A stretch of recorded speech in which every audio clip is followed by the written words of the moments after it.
sur les quais Claude Bernard, se trouve l'université Lyon 3 Jean Moulin. Cette université possède des textes de loi originaux datant de la Seconde Guerre mondiale. Bonjour Laurence Cardinal, merci de nous accueillir.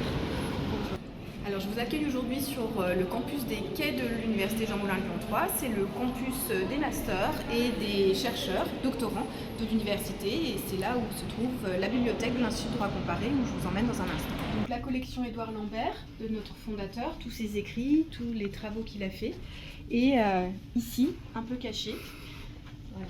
C'est le fonds Old German qu'on a retrouvé dans les archives de notre centre. Donc vous êtes ici au cœur de la bibliothèque de l'Institut de droit comparé. Le droit comparé, qu'est-ce que c'est ? Bien, c'est travailler sur les différents systèmes juridiques à travers le monde, essayer de les mettre en comparaison, voir s'il y a des grandes lignes communes, des points communs, des différences. Et nos chercheurs donc travaillent sur différents systèmes juridiques étrangers. Et on a ici donc le fonds documentaire qui vient soutenir leurs travaux de recherche. Comment vous avez découvert ce fonds nazi ?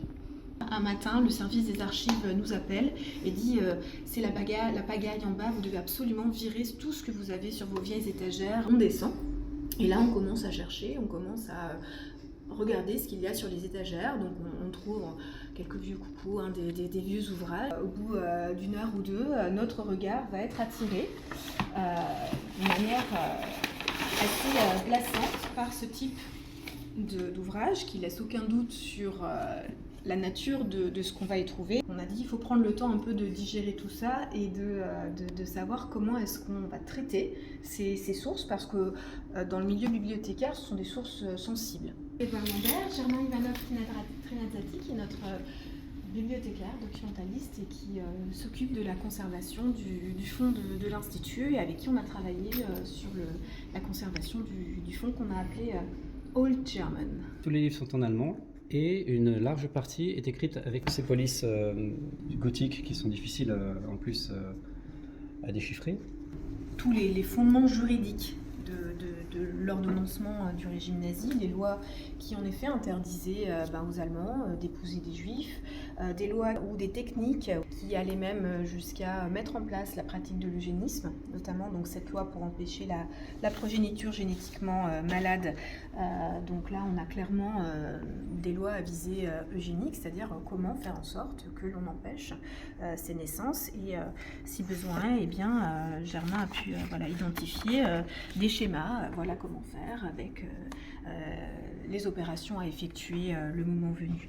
Là c'est un annuaire, là celui-ci c'est sur un concours professionnel avec donc des images de propagande. Alors là vous voyez tous les hauts dignitaires sur place. Typique propagande de l'endoctrinement de la jeunesse.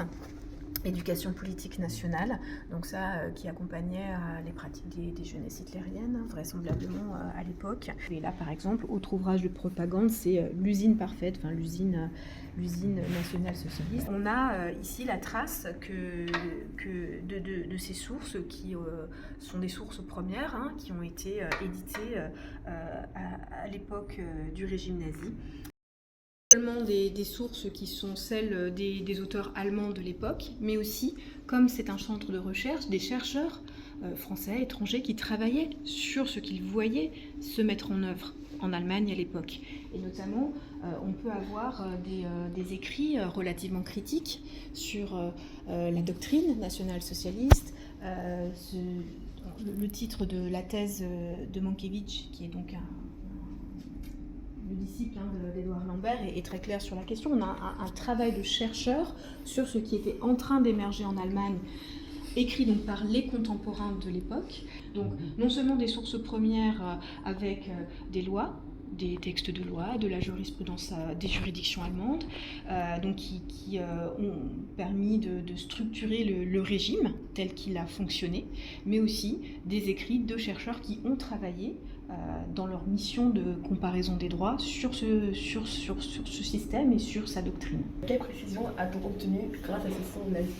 À proprement parler, ce fonds n'a peut-être rien apporté, mais il existe et il permet de garder une trace de ces textes, de ces ressources.